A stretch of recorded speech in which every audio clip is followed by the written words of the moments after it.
அல்லாஹ்வுடைய தூதர் ஸல்லல்லாஹு அலைஹி வஸல்லம் சொன்னார்கள், ஒரு முஃமின் அல்லாஹ்வை நம்பிக்கை கொண்டவன் இந்த உலக வாழ்வை விட்டு மறு உலக வாழ்வை நோக்கி தயாராகினால் மலக்குகள் அவனிடத்திலே இறங்குவார்கள்.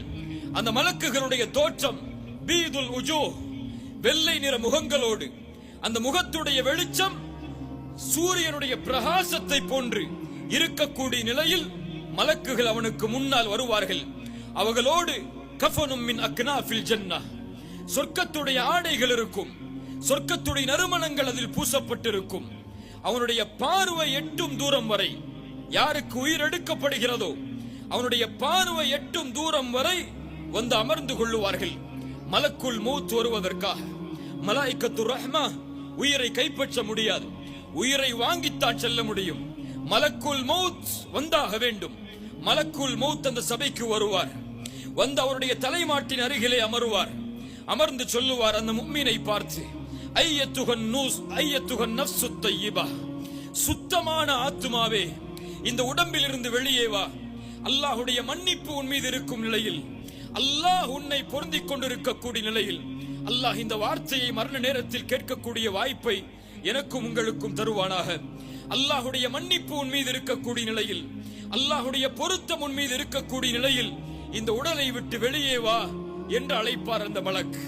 அந்த உயிர், அல்லாஹ்வுடைய தூதர் உதாரணத்தோடு சொன்னார்கள், ஒரு குடுவையிலிருந்து தண்ணீரை கவிழ்த்தால் அந்த தண்ணீர் சொட்டுகள் எப்படி வேகமாக வடிந்தோடுமோ அது போன்று உயிர் அந்த உடம்பிலிருந்து வெளியேறிவிடும். சுப்ஹானல்லாஹ். அதற்கு பிறகு அந்த மலக்குல் மௌத் அந்த உயிரை மலாயிக்கத்து ரஹ்மாவுடைய கரத்தில் கொடுப்பார்கள். அவர்கள் சொர்க்கத்திலிருந்து கொண்டு வரப்பட்ட அந்த ஆடையில் நறுமணத்தோடு அந்த உயிரை அதில் சுமந்து சொல்லுவார்கள். சுமந்து வானத்தை நோக்கி எடுத்து செல்லுவார்கள். வானத்தை நோக்கி செல்லக்கூடிய எல்லா இடங்களிலும் மலக்குகள் அவர்களை சூழ்ந்து கேட்பார்கள், மா ஹாதர் ரூஹு தய்யிப், இது யாருடைய சுத்தமான உயிர் என்று. அப்போது சொல்லப்படும், ஃபுலான் இப்னு ஃபுலான், இன்னார் மனிதருடைய மகன், இன்னார் மகன் என்று உலகத்திலே அவருக்கு அழைக்கப்பட்ட பெயரை விட கண்ணியமான பெயரை கொண்டு அவரை அழைக்கப்பட்டு வானத்தை நோக்கி எடுத்து செல்லப்படும். பூமியுடைய முதல் வானம் தட்டப்படும், திறக்கப்படும். அந்த முதல் வானம், இரண்டாவது வானம், மூன்றாவது வானம். ரசூலுல்லாஹ் சொன்னார்கள், ஒவ்வொரு வானத்தை கடக்கும் போதும் அல்லாஹ்விற்கு நெருக்கமான மலக்குகள் அந்த உயிரோடு வானத்தை நோக்கி அவர்களை சுமந்து செல்லுவார்கள்.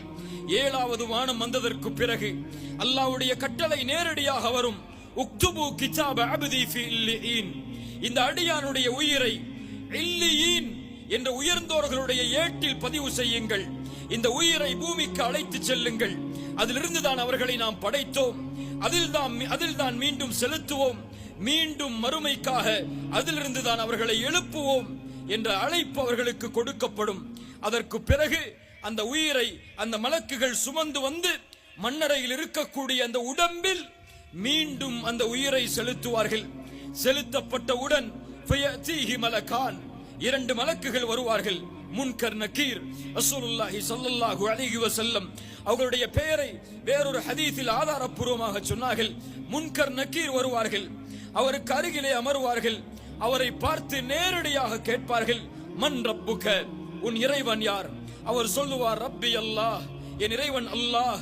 ஃபயகூலானி லஹு வமா தீனுக, மறுபடியும் கேட்பார்கள், மா தீனுக், உன்னுடைய மார்க்கம் எது? நீ கடந்து வந்த பாதை, வழி எது? ஃபயகூலு தீனில் இஸ்லாம். அந்த முஃமின் சொல்லுவான், நான் கடந்து வந்த பாதை, நான் பின்பற்றிய வழி இஸ்லாம் என்று. ஃபயகூலானி லஹு, மீண்டும் கேட்கப்படும், மா ஹாதர் ரஜுலு அல்லதி புஇஸ ஃபீக்கும், அனுப்பப்பட்ட இந்த ரசூலை பற்றி, இந்த மனிதரை பற்றி என்ன சொல்கிறீர் என்று. அவர் சொல்லுவார், ஹுவ ரசூலுல்லாஹ் ஸல்லல்லாஹு அலைஹி வஸல்லம், இவர்கள் அல்லாஹ்வுடைய ரசூல் ஸல்லல்லாஹு அலைஹி வஸல்லம் அவர்கள் என்று. ஃபயகூலானி லஹு வமா இல்முக், அதனுடைய கல்வி உனக்கு எப்படி வந்தது? அவன் சொல்லுவான், கரஅது கிதாபல்லாஹ், நான் குர்ஆனை படித்தேன். ஃபஆமன்து பிஹி, அதை நம்பிக்கை கொண்டேன். வஸத்தக்து, அதை உண்மைப்படுத்தினேன். அவன் சொன்ன மாத்திரத்திலேயே மீண்டும் வானத்திலிருந்து அழைப்பு வரும், அன் சதக அப்தி, என் அடியான் உண்மையை சொன்னான். ஃபஃப்ரிஷூஹு மினல் ஜன்னah, சொர்க்கத்துடைய விரிப்பை அவனுக்கு விரியுங்கள். வஅல்பிசூஹு மினல் ஜன்னah, சொர்க்கத்துடைய ஆடை அவனுக்கு அணிவியுங்கள். வஃப்தஹு லஹு பாபன் இலல் ஜன்னah, சொர்க்கத்தை நோக்கி கதவை அவனுக்கு திறந்து வையுங்கள் என்று அழைப்பு கொடுக்கப்படும். அழைப்பு கொடுக்கப்பட்டதற்கு பிறகு ஃபயஅதீஹி மின் ரௌஹிஹா வதீபிஹா, அதனுடைய நறுமணங்கள், அதனுடைய காற்று அவனை அப்படியே உராய்ந்து செல்லும். அந்த கபர் அவனுடைய பார்வை எட்டும் தூரம் வரை விசாலமாகப்பட்டிருக்கும். அதற்கு பிறகு ஒரு அழகிய தோற்றத்தில், ஒரு அழகிய ஆடையில், அழகிய நறுமணத்தில் ஒரு மனிதர் வருவார். அவர் சொல்லுவார், உன்னை மகிழ்ச்சி அடையக்கூடிய நற்செய்தியை இந்த நாளில் நீ பெற்றுக்கொள், இதுதான் உனக்கு வாக்களிக்கப்பட்ட நாள் என்று அவர் கேட்பார். ஃபயகூலு லஹு மன் அன்த், நீ யார்? நலவை கொண்டு வரக்கூடிய முகத்தை வைத்திருக்கிறாயே, நீ யார்? அவர் சொல்லுவார், அன அமலுக ஸாலிஹ், நான் தான் இந்த உலக வாழ்வில் நீ செய்த நல்ல அமல்கள் என்று அந்த மனிதன் மகிழ்ச்சியில் சொல்லுவான். ரப்பி அக்கிமிஸ் ஸாஅ, யா அல்லாஹ் மறுமையை ஏற்படுத்து, மறுமையை ஏற்படுத்து. யா அல்லாஹ் என்னுடைய குடும்பத்தாரிடத்தில் நான் திரும்பி செல்ல வேண்டும் என்ற மகிழ்ச்சியில் அவன் ஆனந்தத்தில்